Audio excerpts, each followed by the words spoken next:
Thousands of years ago, a cosmic event threw the planets into new orbits, causing chaos throughout our solar system, an event of such magnitude that those who survived passed down stories of a devastating cataclysm which almost wiped out human civilization.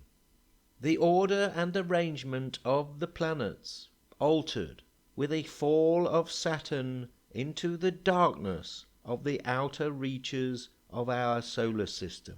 Saturn dimmed and its light turned cold. It was no longer a giver of life, but became the enforcer of control and limitations. The Gnostics believed that Yaldabaoth, or the Demiurge, a synthetic god, the architect posing as creator, a blind, arrogant entity, created a false reality with a false heaven, declaring himself as the only true God. But he is a fraud, a virus within divine creation. Saturn became his throne, the moon his mirror, and the earth his stage. If the moon is indeed an artificial space station, boosting Saturn's low vibrations of control and limitations towards the earth, it could very well be teeming with ancient artificial intelligence in the form of synthetic entities designed by the Demiurge and his archons to keep a technological grip over humanity. According to Norman Bergram, the Voyager 2 spacecraft sent to observe Saturn in 1981 found enormous spacecraft anomalies thousands of miles long, which appeared to be making and maintaining the rings of Saturn with technology beyond our comprehension. In 1998, Ingo Swann, a government-sponsored remote viewer, wrote a book called Penetration, in which he recalls his remote viewing experience regarding the moon. I can see some rocks and some dust. Now it is dark here. I am in a place which is sort of down in a crater. There is a strange green haze, like a light of some kind. Beyond that, all around is dark. I'm wondering where the light is coming from. I can see lights, 2 rows of them, banks of them like a football arena, up on towers of some kind. This stuff is big. This stuff is not ours, not made on Earth. He eventually comes across what appears to be humanoids doing some kind of work on the moon's surface. However, once they notice Ingo Swann's conscious presence observing them, they stop what they are doing and focus on him. At this point, the remote viewing session is terminated by government operatives. He was never asked to repeat the experiment again. It could also be the case that the Saturn cult here upon the earth evolved to work for the interests of these dark forces attempting to steer and manipulate humanity towards the Demiurge's artificial control grid. This will essentially end humanity as we know it, being totally subservient to Yaldabaoth and his archons. Judaism plays a leading role within this program. As a religion focused on both Saturn and the moon, its natural allegiance towards this Saturn-Moon matrix offers the Demiurge a perfect springboard to implement its controlling ambitions here upon the earth. Like all groups of people, there is a spectrum of good and bad in its members. Many Jews are benevolent, seeking truth, knowledge, wisdom, and spiritual peace. However, there is also a number of malevolent members who lean towards the dark, sinister vices of Saturn's energy. These could be classed as the Saturn cult or even the deep state. I will make those who are of the synagogue of Satan, who claim to be Jews, though they are not, but are liars, I will make them come and fall down at your feet, and acknowledge that I have loved you.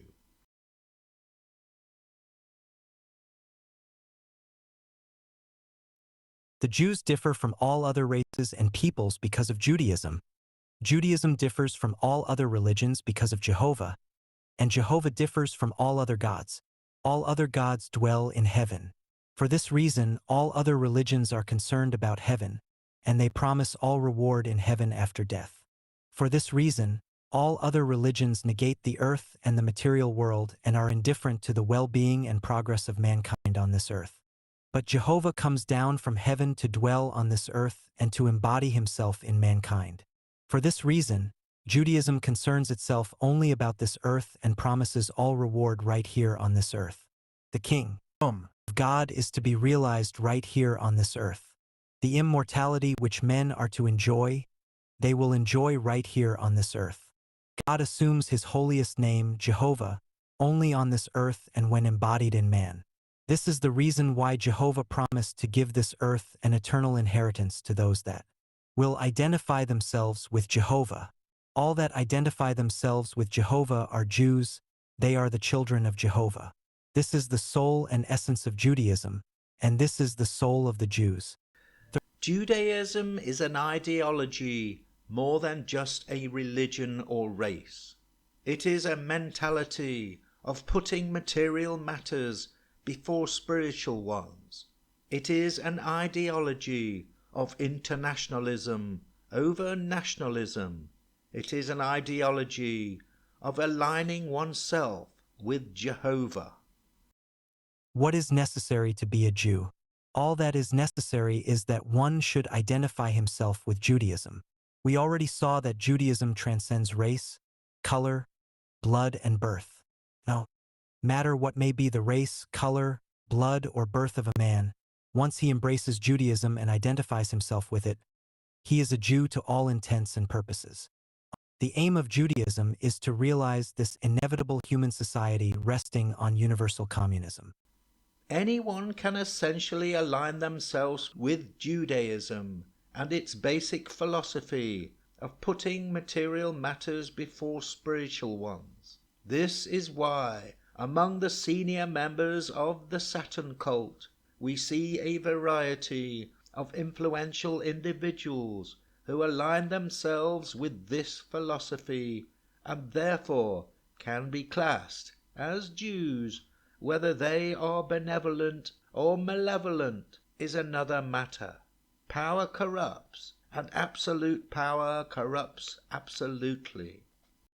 According to the New York Times, Donald Trump was a millionaire by the age of 28. This wealth, together with trust funds set up by his father, made Donald Trump a very wealthy man. With his money and background in real estate, Trump set about building the Trump Tower, a 68-story skyscraper in Midtown Manhattan. This building became the headquarters of the Trump Organization, with a design reflecting various aspects of Trump's personality. When analyzing Donald Trump's past, it appears that he has a curious interest in the number 6 and black cubes. Although the official height of the Trump Tower is 202 meters or 664 feet, it may be worth verifying this with an independent reading. Trump's personal quarters, together with his penthouse, occupies the 66th to 68th floors of the tower. On the front of the building is a set of what can only be described as black cubes, placed in rows of 6 by 6 by 6, a design expressing the occult energetic characteristics of the planet Saturn. Down the street at 666 Fifth Avenue is another building formerly owned by members of the Trump family. Jared Kushner, a Jewish-American investor and real estate developer, married Donald Trump's daughter, Ivanka Trump, after her conversion to Orthodox Judaism in 2009. Jared Kushner, a personal friend with long-standing links and family ties to Benjamin Netanyahu, was given the role of senior advisor to the new president. As we speak, the globalists are implementing multiculturalism and internationalism throughout Europe and the West, which is a core value of Judaism.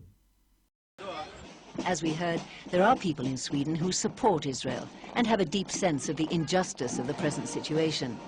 It's these people who give hope to those who still believe that things will get better here.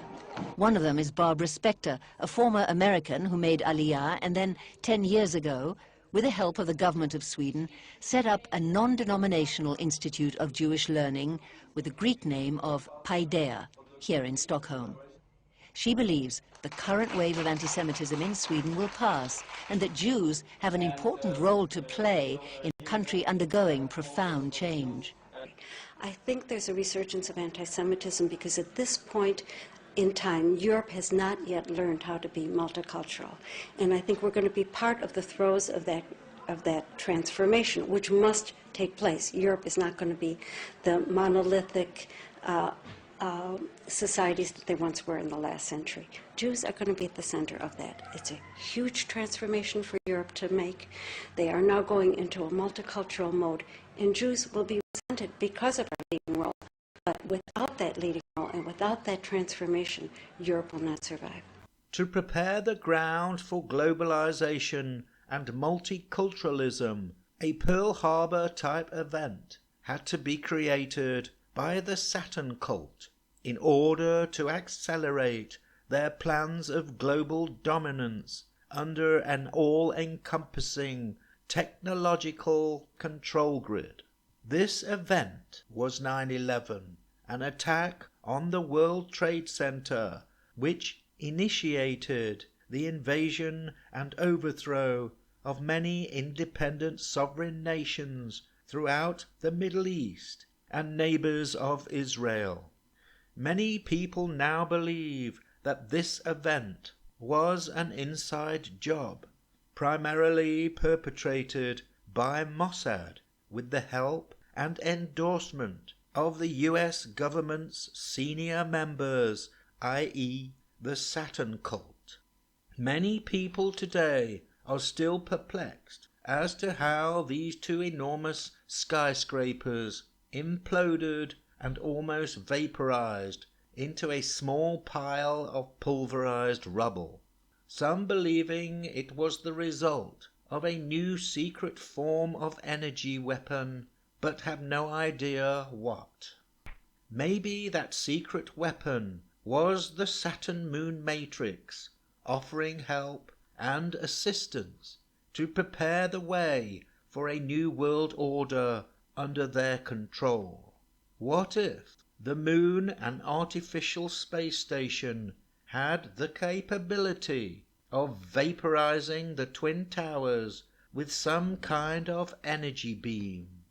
This theory can easily be cast aside as fantasy if the position of the moon at the time of the tower's collapse was nowhere to be seen in the sky above. However, when we look at the astrological chart for the time period of the collapsing towers, we can clearly see that the moon was above the towers in a perfect position to project any weapon towards them, turning this idea from fantasy into a possibility. It is interesting to note that Larry Silverstein, who had just purchased the Twin Towers and who normally had breakfast in the Towers restaurant, was not there on 9/11, choosing to go to a dermatologist that morning. It is also believed that many Israelis did not turn up that day for work due to a prior warning. Also, there were reports of dancing Israelis, Mossad agents, who were seen dancing and celebrating, as they were perfectly positioned to capture the first plane's impact.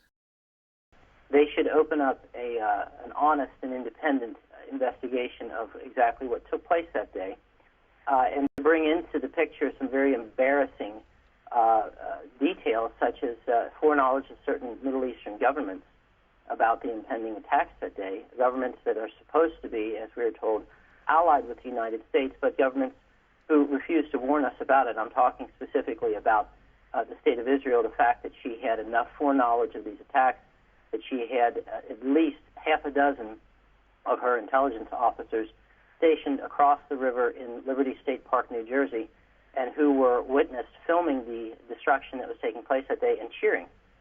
In fact, these were the only arrests that took place on 9/11 were these 5 Israeli intelligence officers. So if President Obama and former President Bush truly wish to do honor to those who lost their lives that day, I think that there needs to be a new chapter that is opened up into the 9/11 investigation, including, of course, Israel's at least foreknowledge of the events of that day.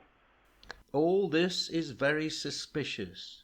However, if the common denominator in all this is the desire to pull humanity towards technological and political parity with the ancient Saturn moon AI matrix, it could all make sense. If the Saturn cult here on Earth really do have access to the Saturn moon matrix and its ancient technology, we are, as a free society, in serious trouble. For one, most people would never believe this is possible, dismissing it as pure fantasy. And 2, the technology could be so advanced that no one here on Earth could stand up to its power and might. To give extra credence to this hypothesis, the Tohoku earthquake on March the 11th, 2011, a 9.1 quake off the northeastern coast of Japan, caused an enormous tsunami which disabled 3 nuclear reactors. Once again, the moon was in a similar position over the epicenter as it was the morning of 9/11. One has to ask, did this earthquake and subsequent tsunami have political implications favoring the Saturn cult's overall objectives? Also, the recent earthquake in Myanmar, where a civil war is raging, caused an enormous amount of damage, sending shockwaves into Thailand. The moon yet again visible in the sky at the time of the earthquake. Is there also a political connection here, or was it just another natural event? As Jesus was sitting on the Mount of Olives, the disciples came to him privately. "Tell us," they said, "when will this happen, and what will be the signs of your coming and of the end of the age?" Jesus answered, "Watch out that no one deceives you, for many will come in my name, claiming I am the Messiah, and will deceive many. You will hear of wars and rumors of wars, but see to it that you are not alarmed. Such things must happen, but the end is still to come. Nation will rise against nation, and kingdom against kingdom. There will be famines and earthquakes in various places. All these are the beginning of birth pains. Most people are now aware that the six-pointed star they call the Star of David is really the star of Saturn. Not many know what the menorah represents. It traditionally represents the 7 days of creation, or 7 classical planets, with the Sabbath or Saturn represented by the central lamp. On Israel's emblem or coat of arms there is a picture of a menorah stood on a plinth. Maybe this could represent 3 protective layers to the moon as it receives the energy from Saturn and directs it towards the earth and all its inhabitants. Remember what Neil Armstrong said in one of his last public speeches about the moon. To you we say, we have only completed a beginning. We leave you much that is undone. There are great ideas undiscovered, breakthroughs available to those who can remove one of truth's protective layers. If this is truly the case, that the Saturn cult and its globalist representatives are in league with the devil and his ancient AI technology, it could explain their arrogance and hubris when it comes to their actions around the world today. Netanyahu, a major figure within the Saturn cult, could very well be overly confident due to his reliance and knowledge that the Saturn moon matrix, his secret weapon, is covering his back, and all his moves are just paving the way for the eventual takeover of humanity. We shall see.